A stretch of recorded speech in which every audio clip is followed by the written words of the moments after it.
SSC 25, ধরো তোমার bench এসএসসিতে সবার আগে ফার্স্ট বেঞ্চে বসছো, তোমার পাশে টিচার দাঁড়ায় আছে অ্যান্ড তোমার খাতার দিকে এসে তাকায় জাজ করতেছে তুমি ঠিক লিখতেছো কি ভুল করতেছো না, এবং হঠাৎ করে টিচার বলে উঠলো ঠিক হচ্ছে না, সো এইভাবে বলে উঠলো, তাহলে হিসাব করো তোমার কি ফিল হবে। এখন ফার্স্ট বেঞ্চে বসলে অনেকগুলো বিপদের সম্মুখীন তুমি হবা, তার মধ্যে সবচেয়ে বড় যে ব্যাপারটা থাকবে তুমি যে কোনো সমস্যায় পড়লে কারো কাছে পৌঁছতে পারবে না।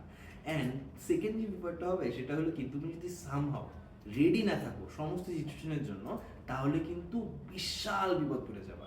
অ্যান্ড টিচার জাজ করবে, প্লাস তোমার জন্য টিচার যদি একবার মেজাজ খারাপ হয়, পুরো তোমাদের যে হল আছে হলে সবার পরীক্ষার অবস্থা 12টা বেজে যাবে। সো এবার তোমাকে বলবো কিভাবে রেডি থাকতে হবে, তুমি রেডি থাকতে পারো। ওকে, অন্য যা কিছু তোমার হয়তো সেটার উপর হাত নেই, তুমি যদি কিভাবে সম্পূর্ণ লেভেলে সমস্ত বেশি এবং সবচেয়ে বেশি রেডি থাকবা সেটা আমি তোমাকে বলে দিচ্ছি। প্রথম কথা, কোনো ধরনের স্মার্ট ওয়াচ যদি তোমার এখন হাতে থাকে বা তোমার যদি স্মার্ট ওয়াচ এখন থাকে, ওয়াচটা চেঞ্জ করে ফেলো, অ্যানালগ ওয়াচ বা ডিজিটাল একটা ওয়াচ নিয়ে নাও। সেকেন্ড কথা, ফোন নেওয়া যাবে কিনা ভাইয়া, অবশ্যই ফোন নেওয়া যাবে না। তাও যদি তোমার এমন হয় যে যোগাযোগ করানোর কোনো মাধ্যম নেই, তোমার বাসা দূরে হল থেকে, তাহলে তোমাকে আমি বলবো যে ভাইয়া একটা বাটন ফোন নিয়ে যাও, বা যদি স্মার্টফোন নেও ক্লাসের শুরুতে একদম এক্সামের শুরুতে একদম সব কিছু সাইলেন্ট, বিশেষ করে অ্যালার্মটা বন্ধ করে তারপরে তোমার মোবাইলটা জমা দিয়ে দাও, মোবাইল ফোন বন্ধ করে। ওকে, এইবার তোমাকে আসি ভাইয়া, আমাদের ওই এক্সাম হলে আর কি কি আমার মাস্ট থাকা লাগবেই। প্রথম কথা হলো এই দুইটার মধ্যে একটু পার্থক্যটা দেখো। তোমাদেরকে বলা হয়েছে স্কেল নিতে, স্কেল কোনটা, ম্যাক্সিমাম স্টুডেন্ট এই ভুলটা করে, স্টিলের স্কেল দিয়ে পরীক্ষা দিতে দেওয়া হয় না।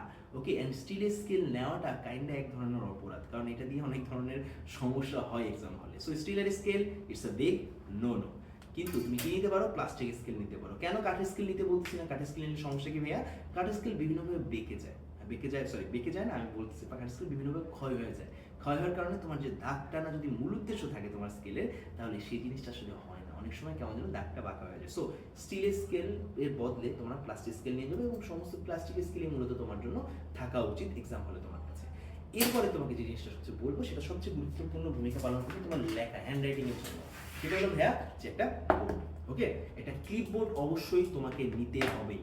কেন ভাইয়া, তুমি যেই স্কুলে পরীক্ষা দিতে যাচ্ছ বা যেই কলেজে পরীক্ষা দিতে যাচ্ছ, সেই স্কুলের বেঞ্চ কেমন, সেই বেঞ্চ কি উঁচা নিচা, নাকি বেঞ্চে অনেক কিছু লেখা আছে, বেঞ্চ কি ক্ষয়যুক্ত নাকি না, এটা তুমি কিন্তু জানো না। ঠিক আছে, এন্ড প্রথম দিন পরীক্ষা দেওয়ার পরে সেকেন্ড দিন যাই যদি দেখো তোমার বেঞ্চের উপর বিশাল একটা মার্ক করা আছে, তখন তোমার কিন্তু লিখতে অসুবিধা হতে পারে। সো একটা ক্লিপবোর্ড ইজ আ মাস্ট। ওকে, এইবার চলে আসি ভাইয়া, এবার কিছু ফান্ডামেন্টাল জিনিসপত্র ভাইয়া। ভাইয়া যেটা অ্যাকচুয়ালি তোমাদের ভুল হয়, সেটা বলবো তোমাদের একটু খাতার ক্ষেত্রে। কেন ভাই, খাতার ক্ষেত্রে কি জিনিস এরকম ভাই, খাতার ক্ষেত্রে তোমরা এই অবস্থা করো, অনেকে এই ধরনের করে ভাঁজ করে ফেলো, খাতাটা পেয়ে আমরা এই ধরনের করে ভাঁজ করি। একটা পেজ যদি তুমি এরকম ভাঁজ করো, পেজটা দেখতে অনেকটা এরকম হয়, যে টিচার তোমার খাতাটা দেখতেছে তার কাছেও ঠিক এরকম একটা পেজ যাচ্ছে। প্রত্যেকবার তোমার এই পেজটা স্ট্রেট করা, পেজটা ঠিক করা, হ্যাঁ, একটা টিচারের ক্ষেত্রে প্রচন্ড বিরক্তিকর একটা অভিজ্ঞতা। তার সাথে সাথে কি ভাইয়া, তুমি যখন কোনো ভাঁজ করতেছো তুমি না দাগ টানতেছো না, দাগ ছাড়া একটা পেজের ভ্যালু অলরেডি কমে যায়। ঠিক আছে, তুমি যদি দাগ ঠিক মতো না টানো, একটা পেজের ভ্যালু অলরেডি অনেক বেশি কমে যায়। তুমি যাই দেখো না কেন, তোমার টিচার কি দেখবে, তোমার পেজের হাইজিন ঠিক নাই। ওকে, সো এইভাবে করে ভাঁজ করা যাবে না। সেকেন্ড কথা তোমাকে যদি আমি বলি যে ভাইয়া একটা পেজের মার্জিন কিভাবে টানবা, মার্জিন তোমরা দুইভাবে টাইনা থাকো। এই ধরনের একটা মার্জিন আছে যেখানে তুমি মূলত দেখো ভাইয়া, এইভাবে একটা মার্জিন আছে যেখানে মূলত তুমি কি করো ভাইয়া, এই পাশে এই পর্যন্ত টানো, এই পাশে এই পর্যন্ত টানো, মানে পুরোটা মার্জিন করতেছো। ঠিক আছে, পুরোটা মার্জিন করবা না, জিনিসটা লুকস ভেরি আনহাইজেনিক। ওকে, এর থেকে বেশি ভালো হবে তুমি যদি উপরের মার্জিনটা ফুল করো এবং নিচের মার্জিনটা ঠিক উপরের মার্জিন থেকে বাকি মার্জিনটুকু করো, তাহলে তোমার সবচেয়ে বেশি ভালো হবে। তোমাদের এই ছবিগুলো অবশ্যই আমি কিন্তু কমেন্টে দিয়ে দিব কিভাবে এক্স্যাক্টলি মার্জিন করতে হবে। ওকে, এরপরে ফাইনালি চলে আসি ভাইয়া, তোমার খাতা তো হইলো, তোমার তো বোর্ড তো নেওয়া হইলো, স্কেল তো হইলো, মোবাইল তো রাইখা আসলা বাসায়। ঠিক আছে, এরপরে কি, এরপরে হইলো তোমার কলম। কটা কলম নেওয়া উচিত, অনেকে বলে ভাই 5-6টা কলম নিয়ে যাও, না দরকার নেই। তোমার 2টা এমন কলম নিয়ে যাও যেগুলো আসলে চলনসই, মানে যেগুলো আসলে বাসায় বসে চলতেছে। এক্সপেন্সিভ কলম নেওয়া দরকার নাই, জেল পেন নেওয়া দরকার নেই। কলম আহামরি এমন কিছু তৈরি করবে না, পার্থক্য তৈরি করবে না যেটা আসলে তোমার এক্সাম খুব ভালো করে দিবে না। ম্যাজিক্যাল কোনো কলম বলতে কিছু হয় না। সো 2টা এমন কলম নিয়ে যাও, ব্ল্যাক পেন কিন্তু হয়, 2টা কালো কলম নিয়ে যাও যেটা আসলে চলে, বাসায় বসে লেখা আসছো। ওকে, 2টা নিয়ে যাও। তার সাথে সাথে একটা ব্লু পেন নিয়ে যাবা। ব্লু পেন ভাইয়া, রেড পেন না, গ্রিন পেন না, ইয়েলো পেন না, অন্য কোনো পেন না। রেড পেন তো নাই, it's a big no no. Red pen তোমার কাছে দেখলে টিচারের মেজাজ খারাপ হবেই, সো রেড পেন নিবেই না। তোমার নেওয়া উচিত এটা ব্লু পেন, আর ব্লু এই কালারের পেনটা নিলে তোমার মনে হয় সবচেয়ে বেশি ভালো হয়। আমি পার্সোনালি এটা ইউজ করে আসছি।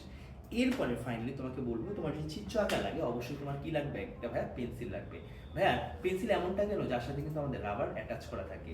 নর্মালি তুমি যদি লেখার ক্ষেত্রে পেন্সিল ইউজ করো, যেমন কি একটা চিত্র কি আঁকছো, যেমন কি হৃৎপিণ্ড চিত্র বা ত্রিভুজ এত এই ধরনের যে লেখাগুলো লেখা লাগে পেন্সিল দিয়ে, ওই ক্ষেত্রে তুমি একটা পেন্সিল ব্যবহার করো, সেটা হলো তোমাদের 2B পেন্সিল।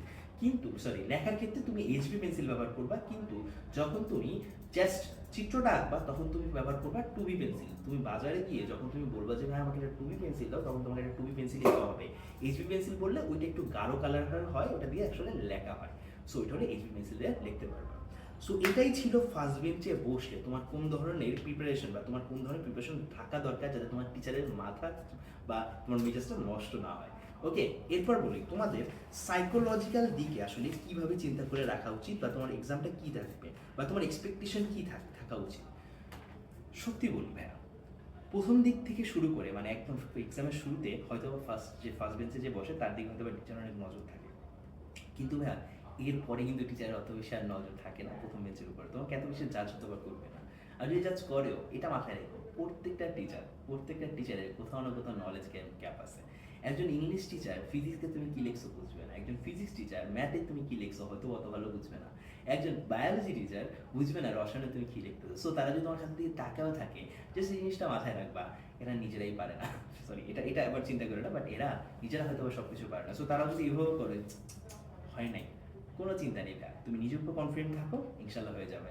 এবার লাস্ট যে ব্যাপারটা তোমাকে বলবো, তোমার যদি নিজের প্রস্তুতি 100% রাখা দরকার, তোমার তো অবশ্যই 100% প্রস্তুতি রাখা দরকার, যেহেতু তুমি ফার্স্ট বেঞ্চে বসছো, কোনো ধরনের হেল্প তুমি পাচ্ছ না, তার মানে এই প্রস্তুতি তোমার যদি 100% রাখা দরকার হয়, তবে অবশ্যই যে কাজটা তুমি করবা সেটা হলো আমাদের এই কমেন্টে, এই ভিডিওর কমেন্টে কিন্তু আমাদের একটা সাজেশন একটা লিঙ্ক দেওয়া আছে, সাজেশন একটা কোর্সের লিঙ্ক দেওয়া আছে, সেখানে তুমি চলে যাবা, সাজেশন কোর্সটা দেখে ফেলবা।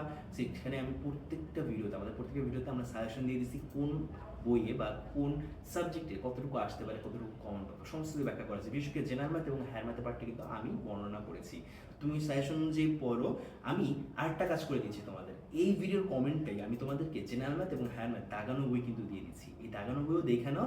ইনশাল্লাহ সমস্ত কিছু মিলে তোমার একটা এমন প্রিপারেশন হবে যেখানে কোনো টিচার এসে বলতে পারবে না যে হয় নাই, এটা বলতে পারবে না। প্লাস তোমার উপরে কেউ মন খারাপ করতে পারবে না, প্লাস তুমি সামনের বেঞ্চে বসবা এবং সবচেয়ে ভালো পরীক্ষা দিয়ে তারপরে বের হবা, ঠিক যেমন আমি করেছিলাম।